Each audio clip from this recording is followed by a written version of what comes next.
వాక్యము ఒకసారి వినవండి.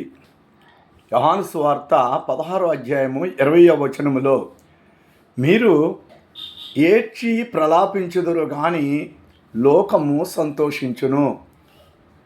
ఏడ్చి ప్రలాపించేవారు ఎవరో తెలుసా? దైవికంగా బ్రతికేవాళ్ళు, భక్తి సాధనము చేసేవారు, ఎక్కువగా దేవుని యొక్క భయభక్తులతో గడిపే వాళ్ళందరికీ కూడా శ్రమలు వస్తాయి.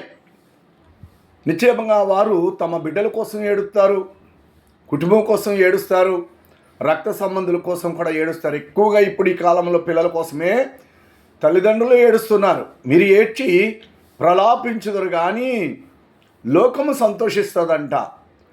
అలాగే వారి బంధువుల్లో కూడా రక్షణ లేని వాళ్ళు ఏం చేస్తారంటే, వీళ్ళ బాధను వాళ్ళతో చెప్పుకున్నప్పుడు వాళ్ళకంతా సంతోషంగా ఉంటుందంట. అయ్యో పాపం, ఇతను దేవుని భక్తుడు, పరిచర్య చేస్తున్నాడు, తన కుటుంబ బాధను చెప్పుకుంటున్నాడు కాదా అని అయ్యో అనే మనస్సు ఉండదంట. వాళ్ళకి సంతోషంగా ఉండదంట. వాళ్ళకి న్యాయం తెలుసుండి కూడా గద్దించరు, బుద్ధి చెప్పరు.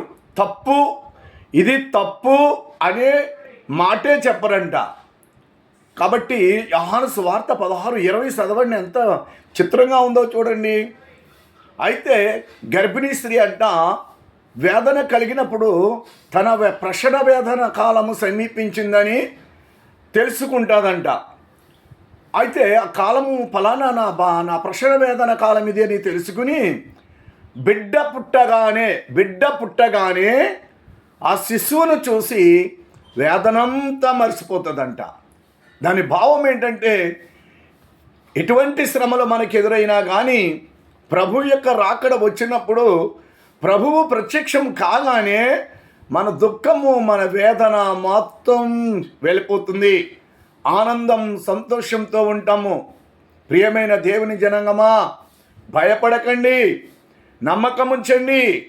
ఖచ్చితంగా ఆ సంతోషం, ఆ ఆనందాన్ని మనము చూస్తాము, గ్యారంటీగా చూస్తాం. ఈ వాక్యం చదువుకొని శ్రమల మూలముగా కష్టాలు అనుభవిస్తున్న వాళ్ళకి ఈ వాక్యం ఎంతో ఆదరణ ఇస్తుంది. నమ్మండి. మన కుటుంబం విషయంలో కానీ, మన బిడ్డల విషయంలో కానీ మనం ఏడ్చి ప్రలాపించినప్పుడు లోకమంతా ఆనందిస్తుంది, సంతోషిస్తుంది. ఆమేన్.